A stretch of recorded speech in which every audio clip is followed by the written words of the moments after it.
You guys, some of you, this is your third time to hear me do this. You're a glutton for punishment, but I'm glad. Each time I do this, it's a little bit different.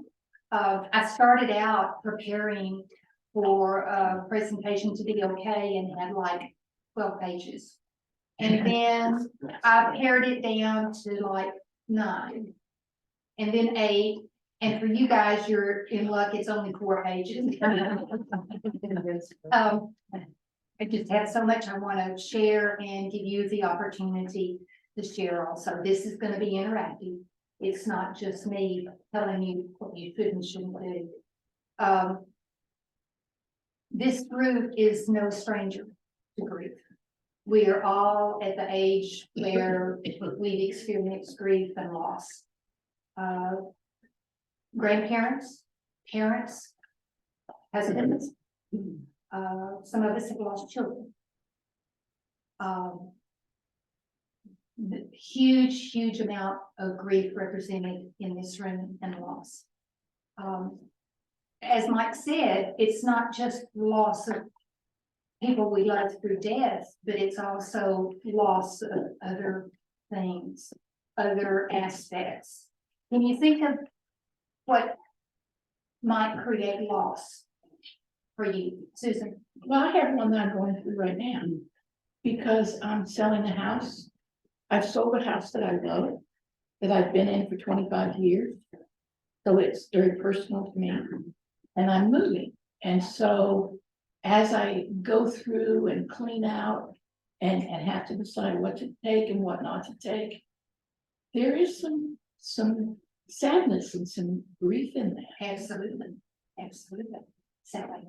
Well, people experience grief when they lose body parts through the disease, or they lose function through strokes or something like that. Yes.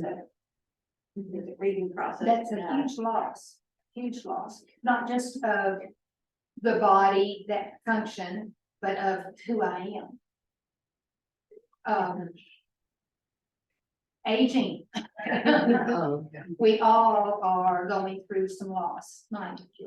I'd say like the opportunity to be reconciled with somebody. Yes. Maybe I wanted it, and for whatever reason they didn't, so it didn't happen. Yes, the loss of that relationship, the loss of hope. Yes. And the loss, my kids have lost their father to mental illness. He's still alive. Yes, and that's a complicated grief. You know, there's grief and there's complicated situations that make the grieving complicated. I mean, we usually think of grief as being sadness, but also grief can include despair, anger. Yeah, I hear a lot of anger. Yes. After my husband died, a priest in Peru came to me and he said, "Marie, you are perfectly prepared for everything that is going to happen to you that you can imagine." He said, "What's going to hit you are some things you've never imagined." Yes. And that is when you have all your wills and you have everything for anything that could ever happen between now and the age of 100. And then you find out a family you were close to forever will never speak to you again. And if you're not prepared, and that was my only warning, and I have found that in probably 95% of people I talk to, there is that element in loss of a person that you love. Yes. It's not just then, which is terrible. It's the loss of your environment. Yes. And these are called secondary losses And come after the death. yes, Yes. huge amount of the pain. Yes. Because they're all still alive. And I'm sure many people in this room have faced this. Loss of relationships, Yeah. families. That's Yes. Oh my gosh. Oh, yes. yeah. Huge losses when it comes to our pets. They're our children. And this brings up a topic. It's complicated in that some people don't see the loss of a pet as worth grieving. And that hurts That hurts when they go, oh, you'll get another dog. There's never another one that replaces that dog. That's right. My experience is that if you want empathy, post the loss of a pet on Facebook. You'll get plenty. There's so many people out there that feel the same thing. So going back to that idea of like, a loss of an identity, or, a dream that you had, that you're realizing it's not coming to fruition. And letting that go. Yes. That's really hard. I remember, I had a miscarriage and I was at the park and I saw a woman with a stroller with a really cute baby. And I was just filled not only with sadness, but anger. You know, this would have been my last child. The loss of my ability to mother an infant. I'd say if you've been married more than 2 years, there's some grieving of what you thought you were getting. Yes. I don't mean it's bad, I just mean like it's different than you expected. And you can choose to say, I think, like Celia will grieve, but I think there's real grief in like, Absolutely. I expected you and I got Z, even if Z is better, it just wasn't what I expected, and I have to like bury my expectations so that I can live with what I've got. Yes. Otherwise, I think I end up with resentment. Yes. Getting back to relationships, and the idea of divorce, because you lose your dream, you lose all of the relationships that you had that were in that story, and you lose an identity, so there's just layers of loss. Layers of loss. Yes. That's a really good description. And then bringing up the idea of divorce. Sometimes divorce is a harder loss to grieve than the death of that person. It would have been easier if it just died. But, you know, and one of the things that makes it harder is that society generally doesn't see divorce as being a grieving situation or loss.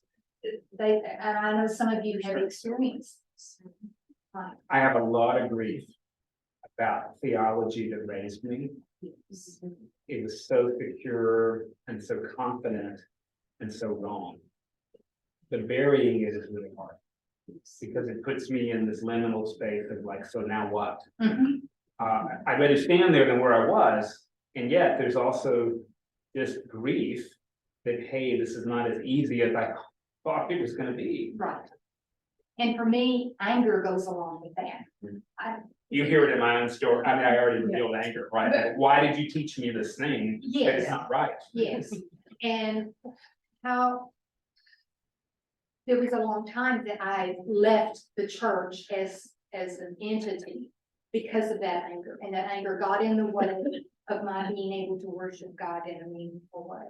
And I had to work through that, and it was a process, it took a long time for me to come back.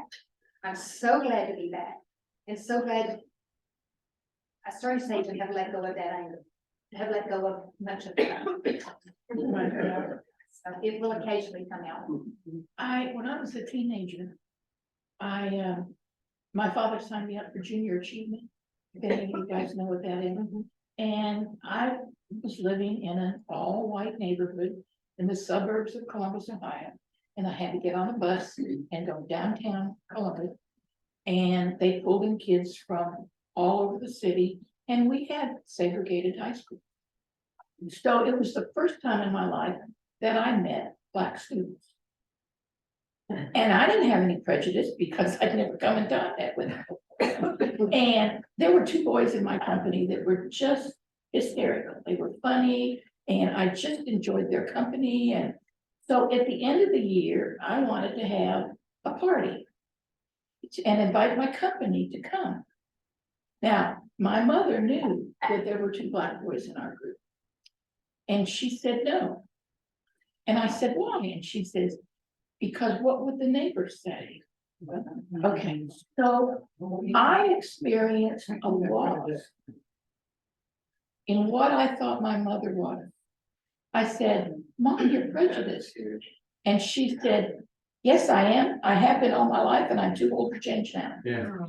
But there was a loss to me that my mother wasn't that person that I guess I wanted her to be, or I expected her to be, or something, but it forever changed the way I looked at my mother. The loss of an ideal. Okay. You've exactly described the emotions I felt when my parents divorced. That's the same thing. Yeah. Who is this man? Right. Yeah. And it's because you take on the responsibility there as a child that wasn't your responsibility. You know, the what if thing. Yeah, that I was glad to do. And the loss of innocence, the loss of your role in the family. When my parents got divorced, I found them a counselor. You know, I had to take over and do what the adults in my life should have done on their own. I know I'm oversharing, maybe doing too many of these, but as a parent, right, like, there came this great moment where I was able to say to my kid, like, hey, I'm not gonna apologize for my parenting, because I did the best I could with what I have. And I grieve I didn't have more to do. I've been there. If you got kids and you're honest, you've been there. Yeah. Oh, yeah. I gave the best I could and I wish I had more. Even if it wasn't good.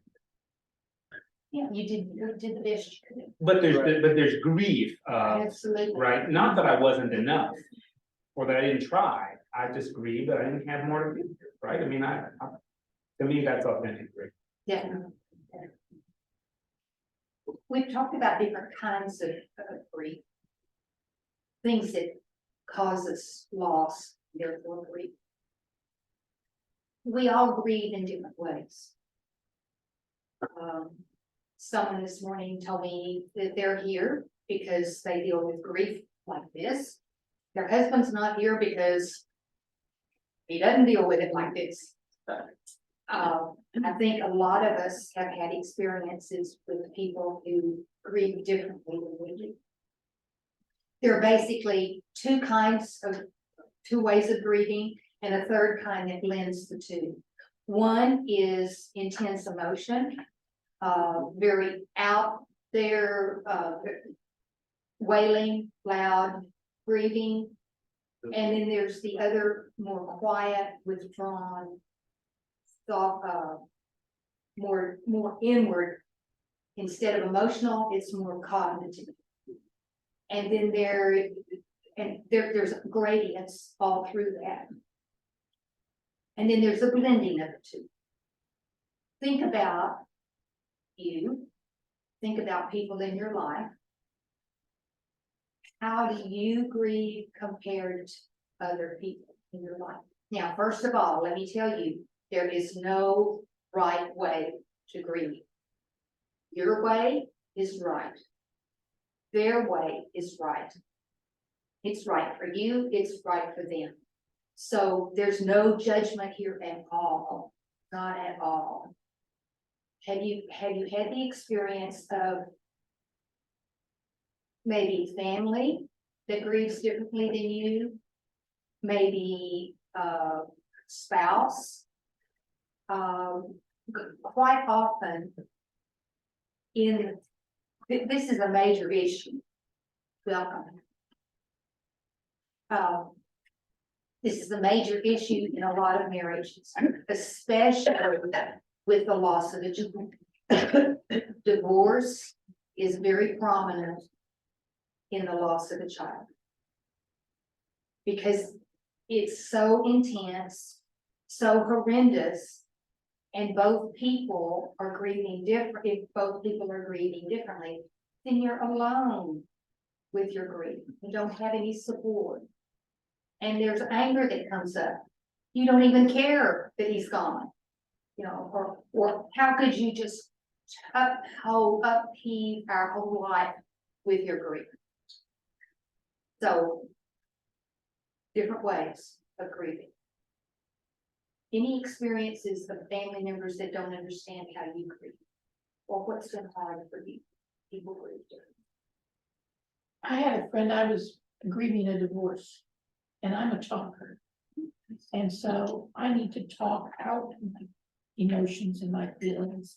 And then to some extent, I can let them go if I talk them out. And this friend of mine said to me one time as I was crossing the parking lot to come into church, it's just time for you to get over this. Oh, Yeah. And I am not a person who swears. But I said, I'll get over this when I'm damn ready to get over it. First of all, I was really surprised that I said that because I don't normally act like that or say that to people. But she hit me where it hurt. yes. I wasn't ready to get over it. So that was really hard. One of the main rules, if I'm gonna make any rules, I'm not a rule person, but a rule I would give you is don't criticize someone else's way of grieving. Don't criticize your own way of grieving. Yeah, I've had a close family member who I was, we were involved in a particular family situation. And I did want to externally process, I wanted to talk about it, and that person said, when we talk about it, it reminds me of the problem and makes me feel worse. So I had to, like invoke the discipline of not talking about something that I was very vested in this person with, because we couldn't do it the same. Which was, like you said, it was actually very lonely. Yes. Initially, after I got over the acceptance part, it didn't have to be lonely, I just had to find other people that Yes. could put up with what I needed, right? But initially very isolated.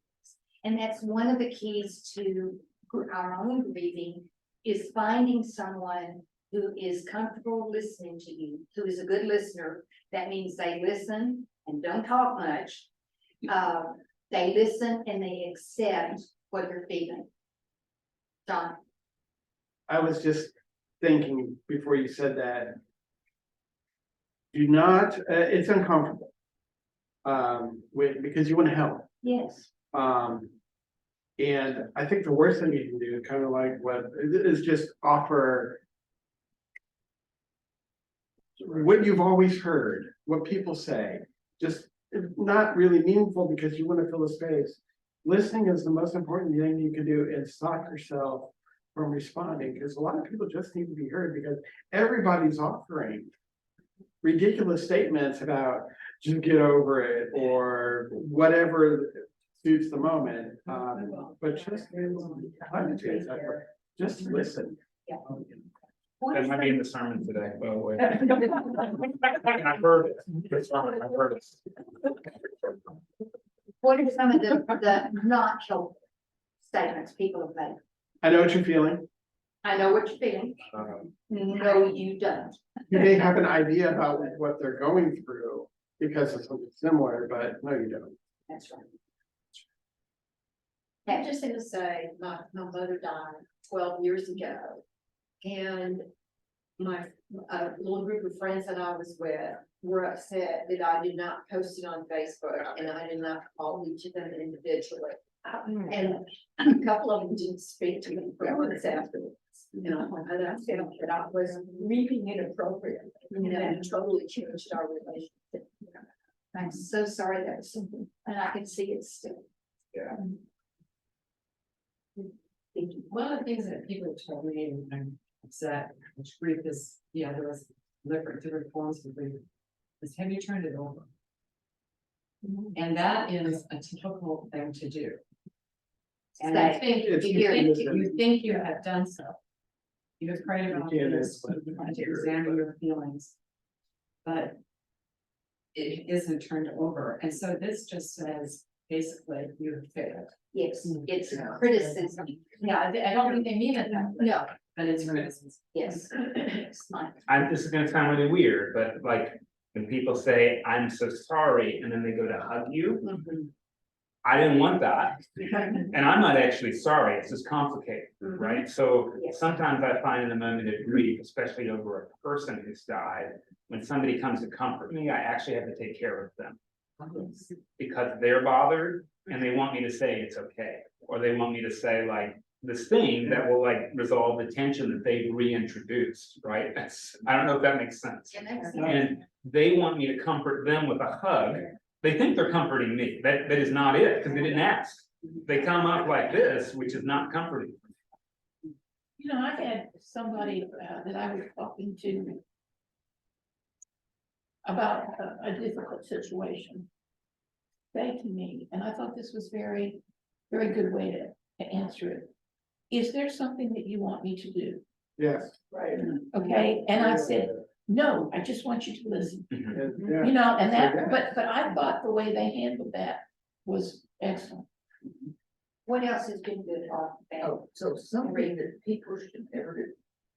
And to this day, another one just showed up the other day is right after Holly died, we were flooded with pictures of us.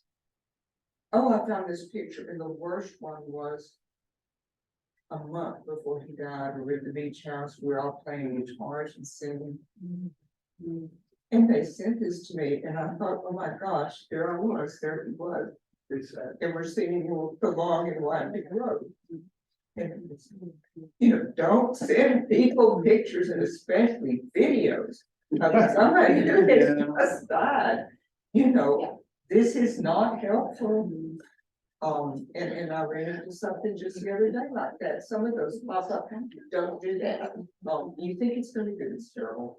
Okay, Darlene, yes, Tom. another, on that note, another thing is, don't take it as a challenge to try to one up somebody. Well, you had, you know, At an least. answer or something, I had. I had 3 cancers.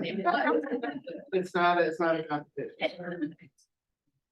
Most helpful thing that's ever happened to me is from somebody in this room.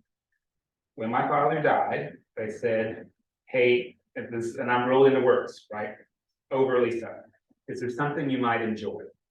I said, well, I would enjoy a wand, so I could wave all the crazy feelings away. The next morning I came to work and this person had 3 kids, works a full-time job, and there was a wand on my desk. Yeah. That I will always, That person heard you. something you might enjoy. I was not being literal. But they took it so seriously, they took it literally. Yes. Yes, That the one works. It worked for me.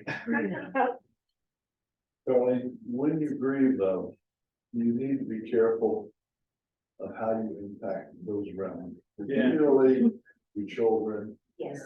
My father, and when I was a teenager, I experienced 2 losses. One, my grandfather when I was 16.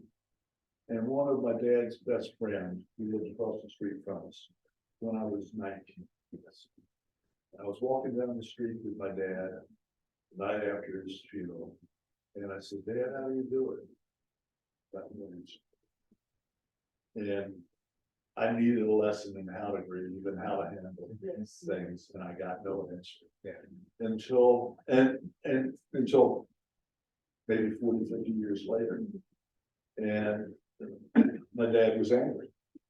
And I didn't know that because when my dad was angry, he usually knew it. And he was angry because his friend Rollo, when they were young, they had climbed the fence together and Rollo had cut himself. Rollo was a Christian Scientist. Oh, no. And it festered and destroyed his lungs. And that was the story behind it. But boy, it crippled me on how to deal with grief for a long time. This brings up, Teach your children. teach your children. No. Be aware of your children. Be aware of the people around the deceased who you think may not be that affected by the death. My daughter Shannon, who is 53 now, within this last year, her dad became terminally ill, And she needed to go back to try to make peace with him. Because that was a complicated relationship. She went back, was there at the hospital, there through the death, and then she came home. And she said, Mom, I felt invisible. And we processed that a little bit. And then she said, just like I felt invisible at Jamie's death. Jamie is my son, her brother, who was killed. My heart just broke because I knew, their relationship was mixed. I knew it was her brother, but I was so full of my own grief. I was not there for her then on the spot to help her process and learn. So the invisible people need us to be there for them also.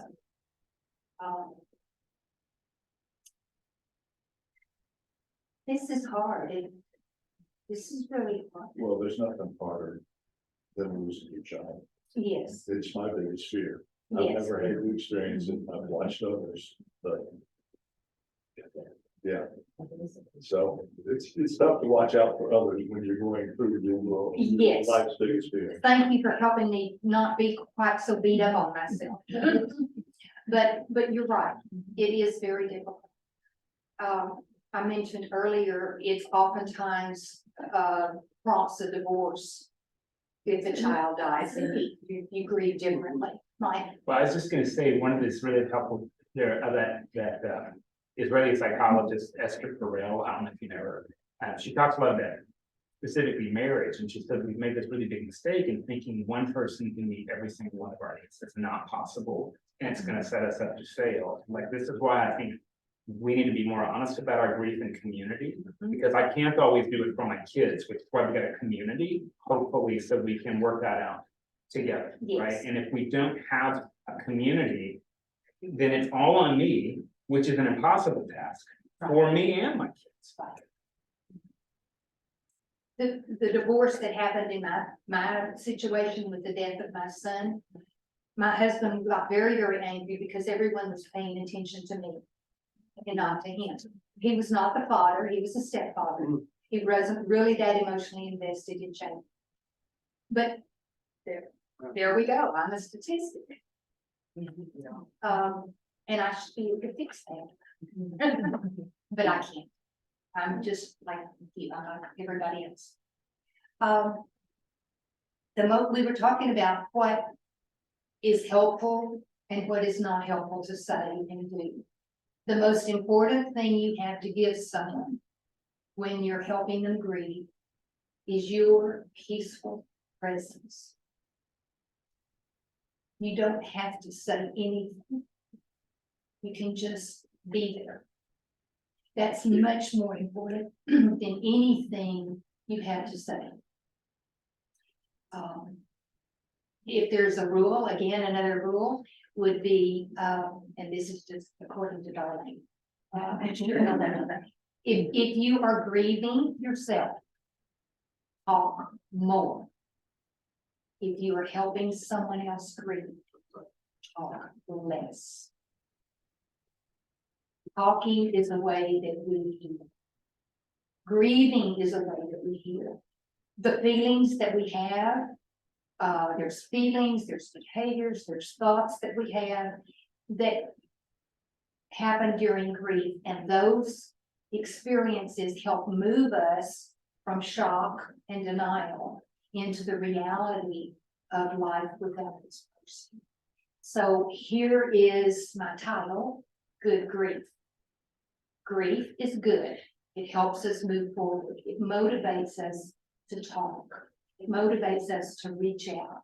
It motivates us to feel all those feelings. When we don't allow ourselves to feel the excruciating pain of loss, we don't heal. It stays inside and it sticks there, and it keeps us from being able to move on. And we're not moving on into a new and better life. We're just moving on into the life without that person. Julia first. I think that when there's a very specific loss, and it's very obvious what you're grieving, then it may be easy, I don't know if easier is the right word. But like easier to identify that you're having grief, right? But like with an illness or with some identity change or, you know, something like that, sometimes you don't even know that you're grieving. Yes, and it comes out sideways. Yeah. How does it come out? Anger, Anger, depression, anxiety, irritability, yeah. bristling. Yes, really good point. And that's where the talking helps. Because when you try to put your feelings into words to share with someone else, your brain is putting it together for you and you don't even know what it is until it comes out your mouth. And someone else hears it and says, I think I hear you saying, or, you know, did you just hear what you said? And then you go, oh my God, I didn't know I felt that. It's okay to say, like, one of the first things they teach us in CPE, clinical pastoral education, like where you're on call in hospital, is that you're really incapable of helping somebody else in their grief until you've dealt with some of your own. So I think a lot of the reasons we're bad at assisting is because we haven't dealt with our own shit. To be honest. Yes. One of the things I particularly remember when my mother passed away and I had to fly home and we had a memorial service. And while we were at the memorial service, of course, people brought all this food to the house, my parents' friends and whatever. Two ladies came over and they cleaned out our refrigerator. So there was room to put this food. You know, and to come back and have it put away, you know, and they laid out some for people to come, you know, but I would never have thought of that. But that was a real gift to our family to do that. Sure.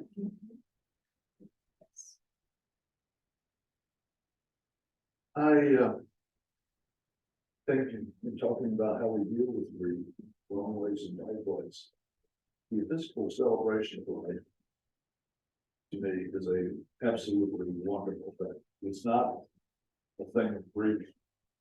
People might say it's the wrong way to deal with grief. There's no wrong way. But I said, some may say, but I just see it as so beneficial, particularly to those that are close to the family but not quite with it. And it was something I had to struggle with earlier in life because I would feel guilt that we got to see all these people that we hadn't seen in a long time. We got to laugh and joke when we're supposed to be sad about the loss. And the celebration of life says that's okay. And that's one of the ways we grieve is when we talk about memories. Don't push the memories down. Let the memories come up. Talk about them. Laugh about them. Cry at them. Be angry about them if you need to be. That's one of the tools that we use is our memories. We talk. If talking is not your thing, you can write a letter to that person. Another step forward is read the letter aloud to yourself. Or even better, read the letter to someone else. If getting started is hard for you, the talking is hard. That's a way to get started. You can also use rituals, the celebration of life, whether it's that or your own rituals. A year after Jamie was killed, I needed a ritual. I needed something to mark the year. And so I opened a box that contained a shirt of his that I had crawled into the wreck and pulled out of the wreck. It also contained a Book of Mormon. They had taken him in, and I'm grateful for that. It obtained the knob on his steering wheel. He was really proud of his steering wheel, or his truck. And I set them out on the cabinet, and I made a little altar. And then I took his shirt to the kitchen sink, and it was gritty, had oil and blood and sand in it from the wreck. And I washed his shirt. And it was as if I was washing his body. I washed that shirt until it was crystal clear water. And then I hung it up on a hanger outside and let the wind blow it. It was like a prayer flag. This was my ritual. Making an altar for someone you've lost. Just a picture and a flower. Or just one of their favorite things. Or something that reminds you of them. I remember I had been meditating and praying with an altar long before this. And I added something to it. I added a statue of Michelangelo's Pieta. Because for the first time, I identified with Mary and her grief. So the altar, the rituals can change through your grieving process. And it is a process. It lasts as long as it lasts. You never truly get over the loss. You just learn to live with it. Just gonna add that I've had people find a lot of release in doing the funeral rite after a divorce. Yes. Nobody died, but they buried this picture they had of being married forever, of the marriage being what they thought it was supposed to be, and found release doing that, handing over to God something that God already had. Yes, I love it. So create your own ritual, your own, yes. There's also the idea about chronic grief. It's like dealing with an element of life that's never gonna change. I have a special needs grandson, and he's 30 now. And his life is not, it's difficult in some ways. He'll always need supervision, he'll always need something. And there is a kind of a chronic grief about that, you know, that for all of your grandchildren, for your children, you would always want the best that is possible for them. And I just know this is never going to happen. So there's just kind of, it's a chronic grief that every now and then I'll visit, I'll get a little sad, and then I'll back off and say, you know, he's in God's hands and we are doing everything we can to give him a good life. So, but it's kind of not, it's never gotten to a point of peace, and I don't know if it ever will. I don't know. I think what you're doing is giving you moments. If you can have that release, that relief for that moment, and then it's gonna come back. Grief comes in waves. At first, it's just overwhelming, like a wave crashing into you. But then the wave will subside and it will kind of ebb and flow. And it's like being on the beach and the waves just kind of lap at your feet. They're always there. There's that chronic awareness of that loss. And then all of a sudden, whoosh, the wave comes and knocks you flat on your back. So knowing that there are waves of grief is very natural. And it helps you think, okay, here it is again. And then what do I need to do to help me deal with this right now for a moment of peace? Vicki, you had a question. So sometimes the people that are in this situation, the joy, we don't appreciate the fact that we need to add some joy to this person. For instance, to your grandson, he brings a lot of joy to a lot of people that really love him. You know he has disabilities, but he's joyous. He is like God's creature. He's never down. If he is, we never see it.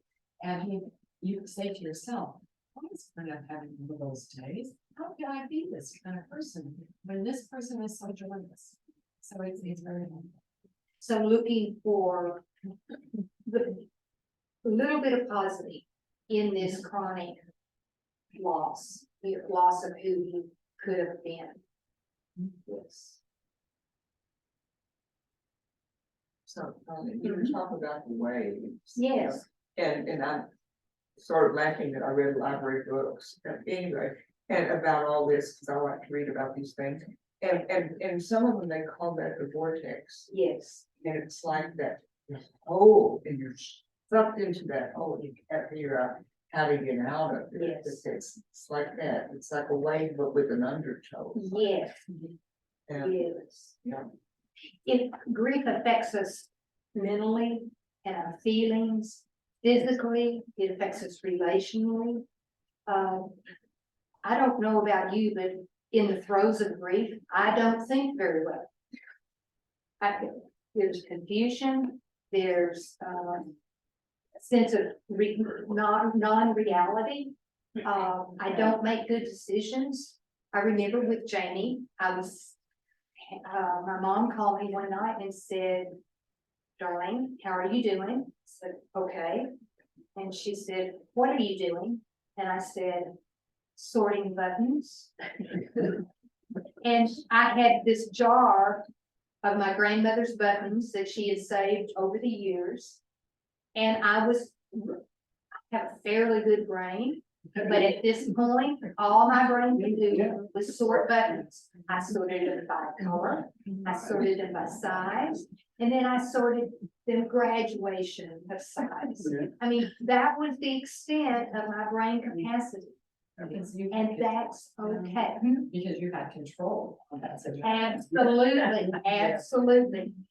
Yes, and I want to talk about control. It really helps. Some of, like, a while ago earlier, I talked about really emotional reaction. And also some of us use intellectual management to manage the pain. And they're both good, they're both okay. Some of us blend them. My house is the cleanest and the most orderly when I'm in crisis.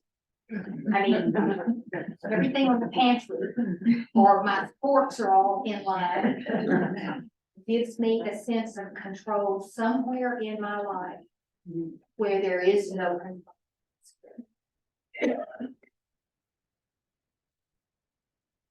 Yes. Isn't that what we're talking about when we say to someone, what do you need from me? You're giving them back the control that perhaps they have lost. And that's one of the kindest gifts we can give, is to give that back. And just, what I'm so sorry for what has happened. What can I do? What do you need from me? They can tell you. Back up. Yes, and then back up. Very good. Very good.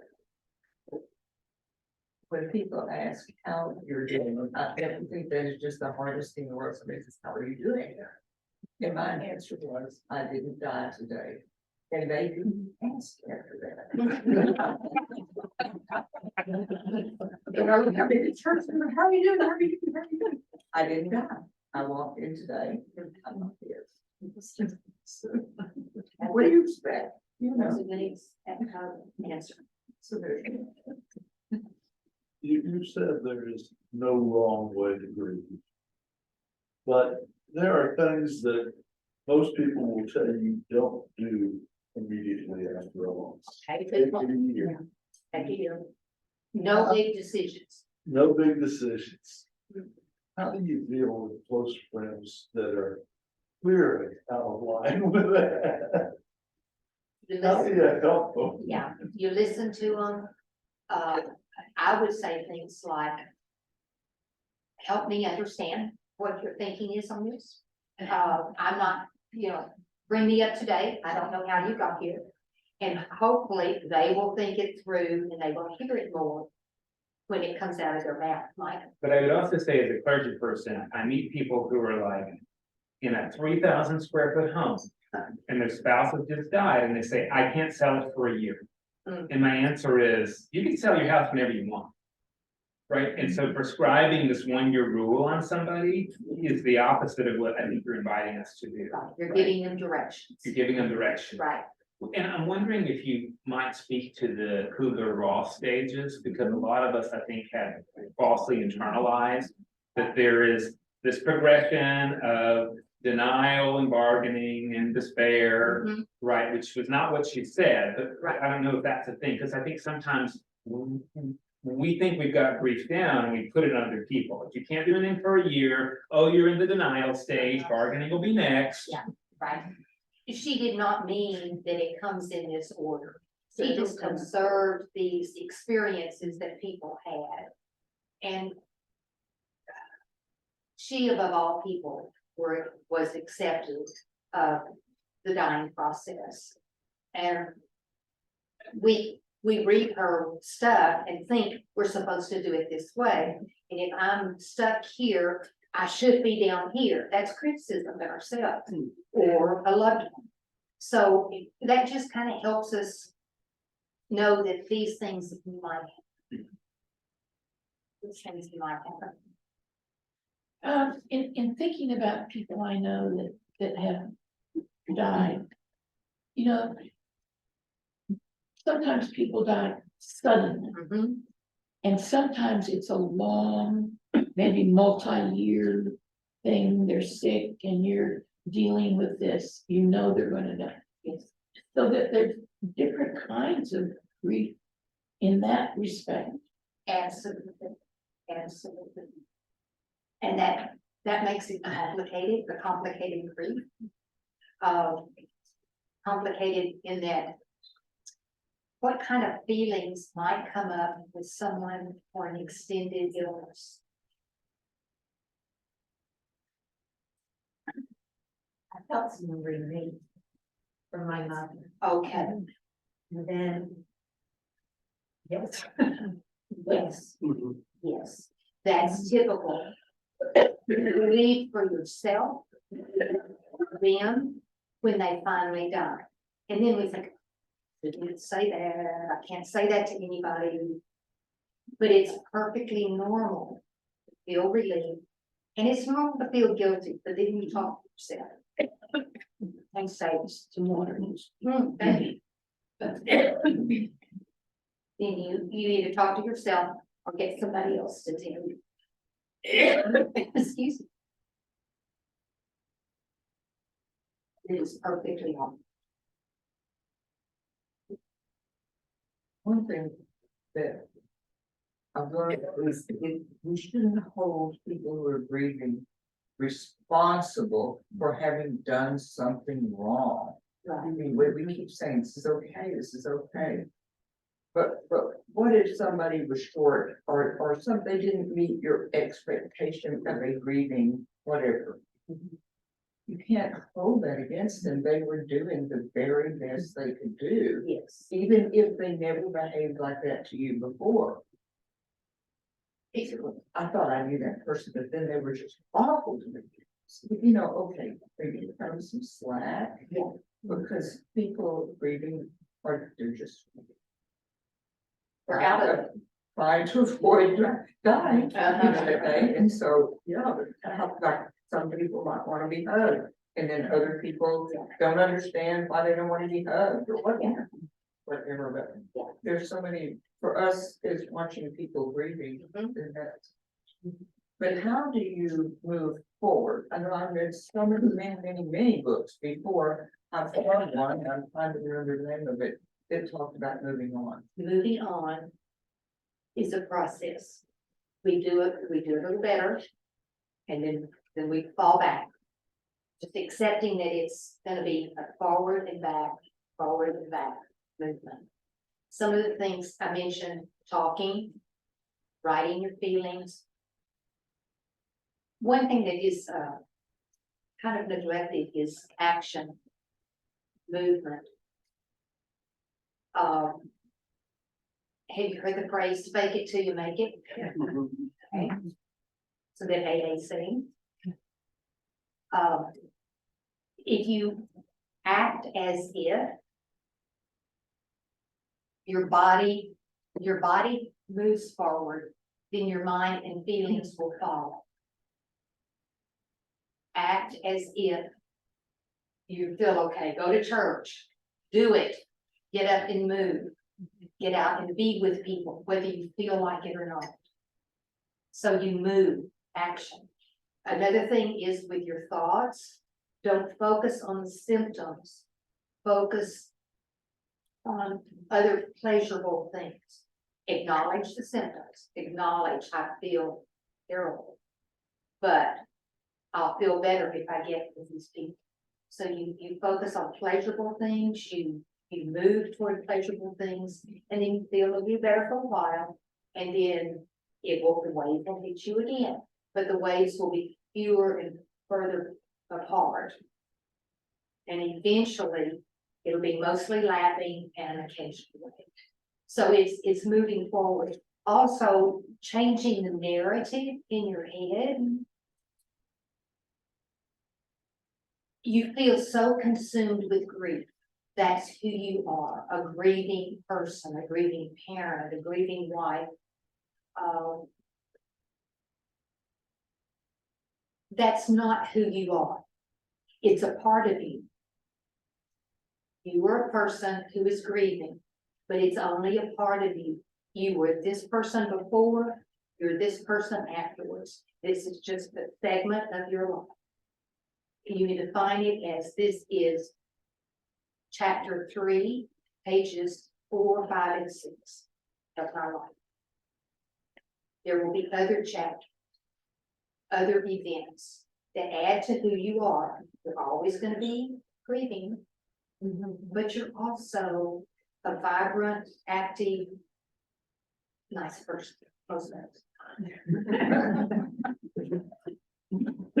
Something that's been helpful that Mike has said, and I don't know if it applies, but I always think about it, but you know, when Jesus comes back and he has the wounds, and Mike talks about like the life around the wounds, and thinking about it sometimes in that respect, that like this is a wound, it's not gonna just go away.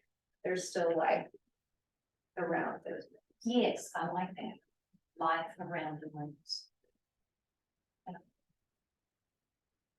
I was gonna say, there's a new book that's getting ready to be released. This was in the Atlantic, so the book hadn't been released yet. But it's a précis of this book where these people have lost their child, and they said, you know, people became very awkward around them, wouldn't mention the kid's name, wouldn't talk at all about any memories with the kid, and so the author of the book is like, say their name. Yes. Yeah. Talk about what you missed about them. We miss that too. Like, it's okay. And I would say as a priest, and you have to figure this out on your own, that we do a lot of euphemisms, especially in the South, where we say like passed on, passed away, went on to like a better life, or whatever we say. And like sometimes it's just really helpful to say like, my dad died. Yes. And Yes. to not try to cope that. Like, our kids are not afraid to say somebody died. They actually aren't afraid. We make that really weird because we Yes. say, oh no, that's a bad thing, instead of like, no, it's death. Yes. And don't avoid that person. I had a friend who was also a counselor, and we went to lunch probably once a month, before Jamie died. After he died, she sent flowers. I never saw her again. About a year, 18 months later, I happened to see her in the parking lot, and I said, hi, where have you been? She said, I'm so sorry, I just didn't know what to say. You don't have to say anything. A peaceful presence is what you have to offer. The words are just, they're not needed.